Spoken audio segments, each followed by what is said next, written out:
Welcome back everyone to another training week. You're watching the week of 28th of November, where the following weekly focuses came into play.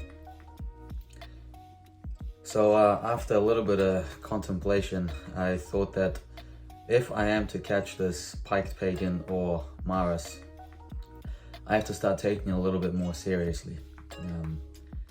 The difference between a tuck pagan and a Maras energetically is kind of similar to Coleman and Cassina, where you think you're just changing the body position and everything else is the same, and that's very true on one level, but on another level the amount of extra height that you need to catch in the next position, which in this case is a piked one, is insane to be honest. And to catch Maras, I'm gonna have to push well beyond my capacity. So to get an energy level that's beyond my capacity, what I like to do is I like to structure my week just like I did with my build up to World Championships. I notice when in the week naturally my energy is higher, and that day or those days is when I send the big skills. In this case, that's going to be Maras. So it's going to be Tuesday and Friday, and for some reason I didn't do it this Friday. I forget why, but I'm going to get into that kind of good rhythm where Monday and Thursday I'm preparing myself, and then Tuesday and Friday is where hopefully my energy peaks and I have a chance to catch it. There you saw my first ever landed Yurchenko 2.5. It's only on a couple of white mats in the pit, but to be honest, that's something I never thought I'd do. There's been instances where I've tried it in the past, but I would land flat on my back even in the pit. So somehow something must have clicked and changed, and I managed to turn it all the way around to my feet. Super happy, as you saw there. Yeah, so this Maras, all this time, effort, and energy for one skill, and why?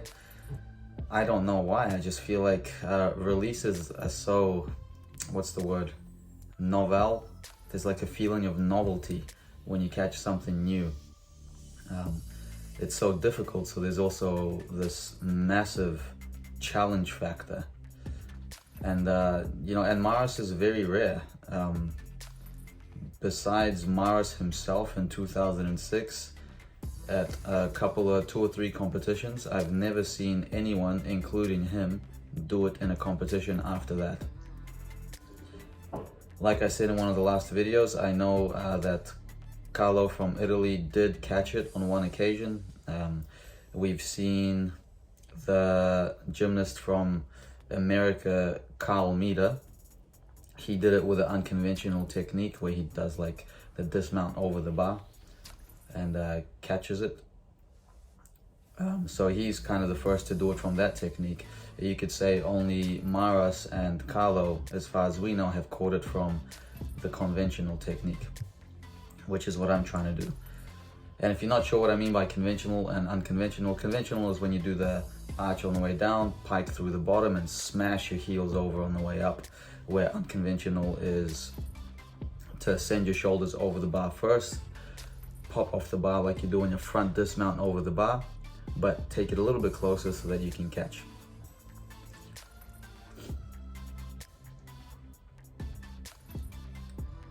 So these flares are starting to look more like flares.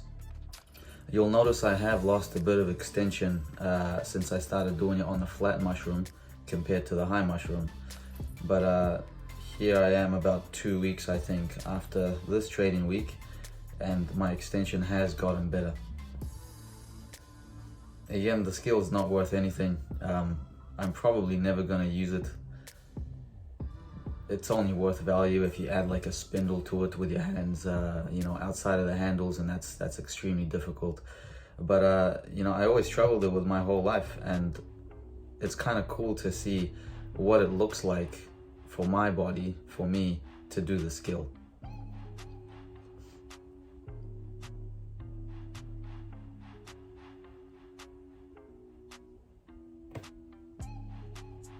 back on rings, sweating a little bit. Now with strength, you've seen me do those eccentric strength sequence where I go down to invert, hold my best invert, then lower through planche, lower through cross. And I want to take strength a bit more seriously, increase my repetitions and do it consistently, which will for now be 2 times a week for my body to get used to it. And you know, invert's not really worth it unless you're holding it very low, because the deductions are large and you might not even get it counted. They did, of course, upgrade it to an E from a backer prize or a fronter prize.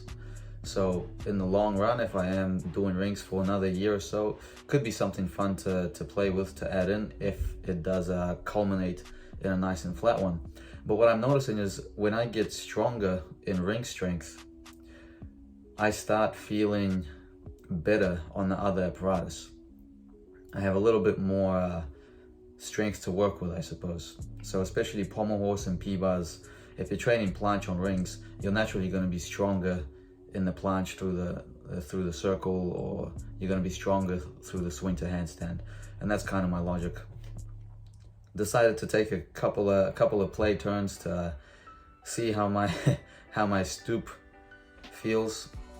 There was a time, maybe about a decade ago, where I competed it for 1 season, and it kind of got close, but it was too difficult for me to get consistently, so I dropped it. So I couldn't stand up any more Yurchenko 2.5s until this week. And this particular day, I think I bit off a little more than I can chew. Usually I'll do about 4 or 5 volts. I tried to do more than that, and my body just was not having it.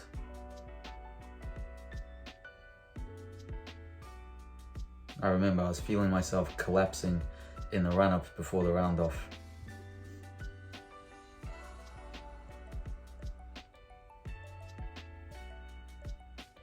Yeah, so it looked like I was a little bit off. Maybe it was grip again, I don't know, but for some reason I decided not to do Maris that day. And something you'll see changing in the next couple of weeks is I've actually managed to start connecting those 2 Kachevs and going all the way through with a double dismount. And my logic has always been that if I'm connecting the Kachevs, I'm getting 1/10 in connection value, but it decreases the length of my routine. Because of course, compared to doing the Kachev separately, not only it's 2 less giants, but that Chinese tap pullover for the Kachev actually takes quite a lot of explosive energy. So connecting those will make my routine a little bit shorter, which could help me to add in that double dismount for another 0.1. So potentially a 2/10 gain in skills that I can already do, and that puts us up to a 16.0 start value. The problem is when I arch for the next Kachev after catching the pike, my knees have a solid 0.3 bend, so that's something I'm gonna have to work on. I am noticing that when I'm doing the double by itself now, they're more or less straight.